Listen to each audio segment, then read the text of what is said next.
तुमचं यश आराध्य यूट्यूब चॅनलमध्ये कालची अपडेट तुम्हाला नक्कीच मिळाली असेल आणि मी म्हणलंच होतं की नक्कीच रजिस्ट्रेशनच्या डेट्स एक्सटेंड होणार आहेत.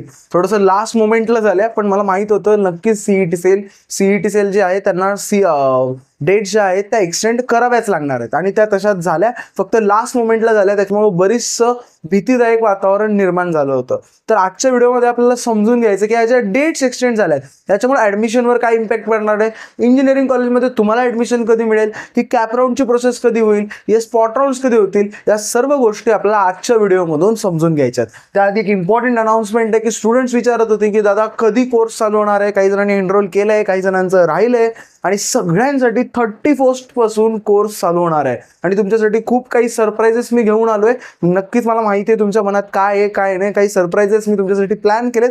मे बी येत्या 2-3 दिवसामध्ये मी ते अनाऊन्स करणारच आहे, पण रिस्पॉन्स खूप चांगला मिळाल्यामुळे मे बी 2 ते 3 तारखेला कोर्स लेक्चर प्लॅन होता, बट ठीक आहे, खूप छान रिस्पॉन्स आल्यामुळे लवकरच आपले सीट्स फुल होऊ शकतात. त्याच्यामुळे मी थोडंसं डेट मी पहिले चालू करणार आहे. सो 31 पासून आपला लेक्चर्स जे आहेत ते चालू होणार आहेत आणि बरेचसे सरप्राईज मी तुमच्यासाठी प्लॅन केलेत, ते लवकरच मी रिव्हील करणारच आहे.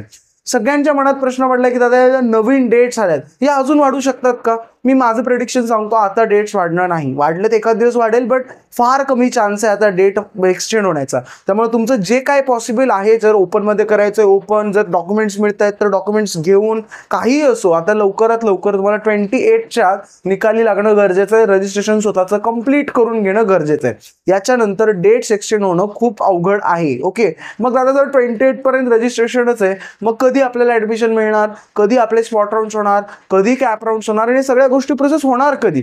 तर लक्षात घ्या, जे प्रोव्हिजनल मेरिट असणार आहे ते जे आहे ते 31 ऑगस्टला येणार आहे. ओके, म्हणजे काय, तुम्हाला एक रँक दिला जाणार आहे. जे फायनल मेरिट आहे ते 6 ऑगस्टला तुम्हाला दिलं जाणार आहे. म्हणजे काय की तुम्हाला 6 ऑगस्ट पर्यंत तर काही प्रोसेस नाहीये. ज्यांचं रजिस्ट्रेशन झालेलं आहे त्यांना 6 ऑगस्ट पर्यंत जास्त काही विचार करण्याची गरज नाहीये. तुम्हाला फक्त जे काही अपडेट्स येत आहेत, रँक्स येत आहेत, या सर्वांची गोष्टींची माहिती घेत राहायची आहे. ठीक आहे. आणि जे कॅप राऊंड्स आहेत, कॅप राऊंड्स लक्षात घ्या, फायनल मेरिट लिस्ट आली की त्याच्या नेक्स्ट डे चालू होतात. म्हणजे 7 ऑगस्ट पासून आपण एक्सपेक्ट करू शकतो की कॅप राऊंड्स चालू होणार आहेत. मग असे 3 कॅप राऊंड्स असणार आहेत. प्रत्येक कॅप राऊंडला मी ऑन अँड ॲव्हरेज 8 ते 9 दिवस जरी पकडले तरी ऑगस्टच्या एंडपर्यंत नक्कीच तुम्हाला सांगतो तुमचे 3ही कॅप राऊंड झालेले असतील. मग दादा स्पॉट राऊंड्स कधी होतील, तर लक्षात द्या 1 सप्टेंबर पासून नक्कीच तुमचे स्पॉट राऊंड सुद्धा झालेले असतील. 1 सप्टेंबर पासून ते 1st वीक पर्यंत.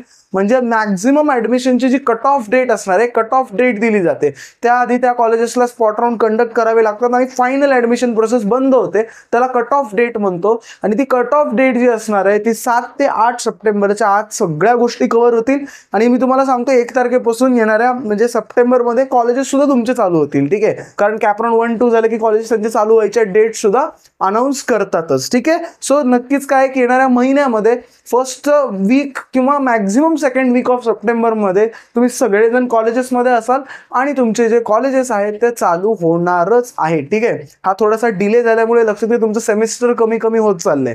हा एकच इम्पॅक्ट सध्या तरी मला दिसतोय.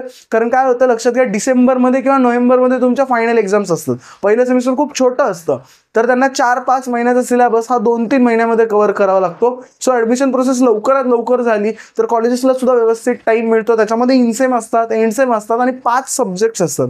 त्यामुळे काय असतं, थोडंसं लवकर ते सिलेबस संपवण्याचा लेक्चरर्स प्रयत्न करतात. त्यामुळे थोडंसं मुलांना विषय अवघड जायला लागतात. सो एकच याचा एक ड्रॉबॅक आहे. आणि फायदा असाच आहे की बऱ्याचशा मुलांचे रजिस्ट्रेशन राहिले होते ते रजिस्ट्रेशन्स मात्र आता होणार आहेत. आता याच्यानंतर सुद्धा बऱ्याच जणांना प्रश्न पडलाय की दादा हे सगळं ठीक आहे, पण आम्हाला तर कॉलेजचा ट्रेंडच विचारला नाही. तुला मेकॅनिकल घ्यायचंय का, तुला सिव्हिल घ्यायचंय की तुला इलेक्ट्रिकल घ्यायचंय की तुला मेकॅनिकल घ्यायचंय, विचारलंच नाही मला. मग हे कधी विचारणार. तर लक्षात घ्या, जेव्हा एक कॅप राऊंड म्हणतोय आपण, हे कॅप राऊंड जेव्हा चालू होणार आहेत तेव्हा तुम्हाला विचारणार आहेत.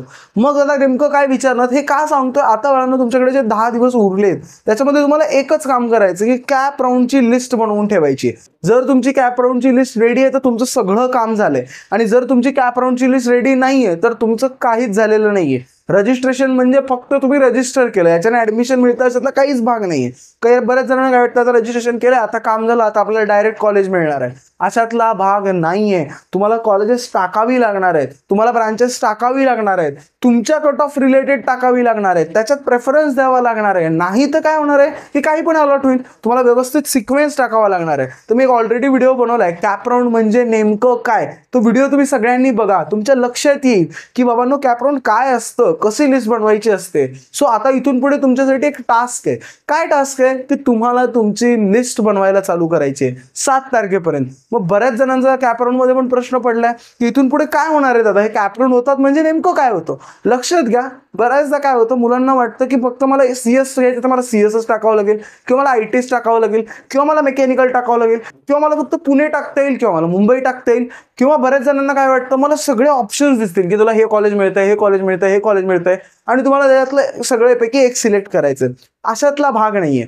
समजून घ्या काय होतं. सगळ्यात महत्वाची गोष्ट, हे जे तुमचे कॅप राऊंड्स आहेत, कॅप राऊंड्समध्ये तुम्हाला पूर्णपणे एक कॉलेजचा सिक्वेन्स द्यावा लागतो. मग त्याच्यामध्ये तुम्ही एकाच कॉलेजचं मेकॅनिकल ठेवू शकता, इलेक्ट्रिकल ठेवू शकता, CS सुद्धा ठेवू शकता, किंवा तुम्ही डिफरंट कॉलेजेसचे डिफरंट ब्रांचेस ठेवू शकता.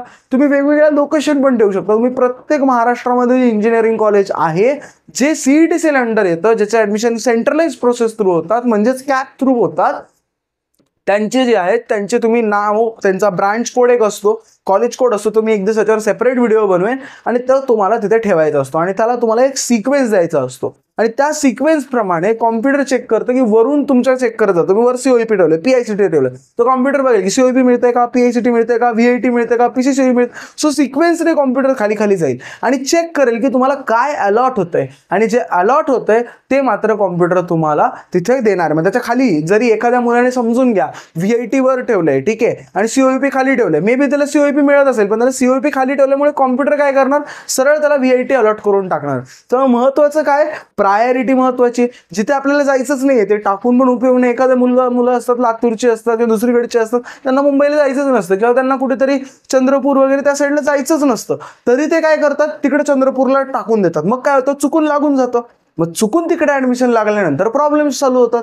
त्याच्यामुळे माझा सगळ्यांना सल्ला काय असणार आहे की पहिले आता लिस्ट बनवायला चालू करा. एक रिजन काढा, पुण्यामध्ये मला एवढ्या कॉलेजमध्ये जायचंय, मला मुंबईमध्ये एवढ्या कॉलेजमध्ये जायचंय, मला या कॉलेजेसमध्ये एवढ्या ब्रांचेस करायच्या आहेत, मला या कॉलेजमध्ये एवढ्या ब्रांचेस करायच्या आहेत. मग याच्यामध्ये मला मिळतंय, याच्यामध्ये मला मिळत नाहीये, याच्यामध्ये मला मिळतंय, याच्यामध्ये मला मिळत नाहीये. ते सगळं किमान तुमचं 1 ते 2 तारखेच्या आत रेडी पाहिजे. जर हे सगळं रेडी राहिलं तर मग जेव्हा मेरिट डिस्प्ले होणार आहे तुमची 6 तारखेच्या आत, जेव्हा एक फायनल मेरिट किंवा आपल्याला प्रोव्हिजनल मेरिटला थोडासा अंदाज येऊन जातो, जेव्हा मेरिट डिस्प्ले होणार आहे तेव्हा तुम्ही एकदम फुल प्रिपेअर्ड पाहिजेत की तुमची लिस्ट रेडी आहे.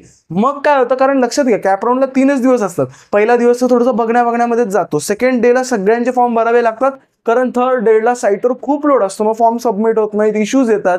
त्यामुळे प्रत्येकाला काय सजेस्ट करेन, आत्तापासून स्वतःची लिस्ट बनवायला चालू करा, लिस्ट बनवून घ्या.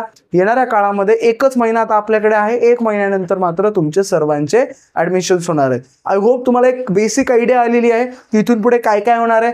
लेटेस्टमध्ये आता सध्या तुम्हाला लवकरात लवकर काय काळजी घ्यायची, अजून अशा बऱ्याचशा गोष्टी, कॅप राऊंड मधलं कॉलेज कॅप राऊंड 2 मध्ये रिटेन होतं का, फीस, स्कॉलरशिप, असे भरपूर मुद्दे जे आपल्याला डिस्कस करायचे, भरपूर वेगवेगळे व्हिडिओज बनवावे लागणार आहेत.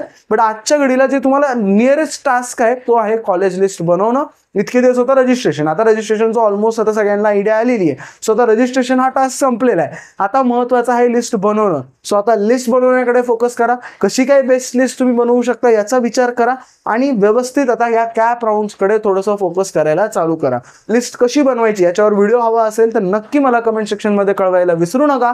आय होप हा व्हिडिओ आवडला असेल, एक बेसिक स्ट्रक्चर तुमच्या समोर उभं राहिलं असेल, काय करायचंय काय नाही सगळं समजलं असेल. हा व्हिडिओ कसा वाटला नक्की मला कमेंट सेक्शनमध्ये कळवायला विसरू नका. भेटूया आपण नेक्स्ट व्हिडिओमध्ये.